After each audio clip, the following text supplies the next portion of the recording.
So now we're going to go over to Betty and Hal Walker. Betty, would you mind going first and introduce yourself, tell us a little bit about yourself, and then give us your presentation, please. Good morning. Yes, we're located in Los Angeles, but however, we're in San Francisco, where last night we had a big celebration at the Exploratorium Museum, where Hal was the keynote speaker about firing the laser to the moon. We started our Amen Science STEM program over 30 years ago in Los Angeles, and we now have chapters around the country.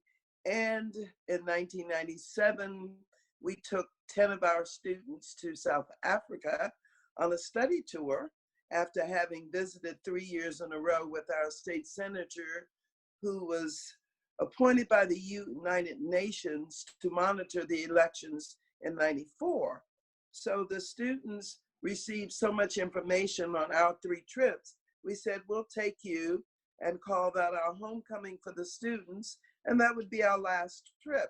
Well, as you would have it, a miracle happened and we met President Mandela. And as you know, he's so interested in education and children. He spent an hour and a half with us and these students because he was amazed that he was used to talking to college and high school students, and our students were ages 8 through 12. And he was amazed that we would bring these young babies on the other side of the world. But I said, in all my research, early intervention is the key. And we had our 12-year-old who had been to 3 shuttle launches with us and met Bernard Harris, the first African-American to walk in space, who sponsored a trip for 12 of our students to attend his launch, which was a midnight launch. And when the kids started talking about their space activities, their winning math contests across the country, and their hands-on activities in technology, he just said, cancel my next appointment and spend time with those youngsters, and asked Hal and me, you must promise, 1998 is the year of science and technology in South Africa. You must promise to come back and make students like these that you have in America. And so the rest is history. That's how we got around to finally launching the Cape Town chapter of the National Space Society, which I'll talk about after you show the video. What he has is an overview of the launch of our Cape Town Space Society, the first chapter of the National Space Society on the African continent. And Hal and I are board members of OASIS, and when we worked with the team to bring the ISDC to Los Angeles for the 2018 conference, after all of the updates were given, that's when we realized that there was not a chapter on the continent. And certainly we wanted to have one in South Africa, with President Mandela being so interested in science and technology.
and we launched the Cape Town Space Society on February 27th with 10 visitors from 5 states in the US and a video conference with a UC Irvine professor.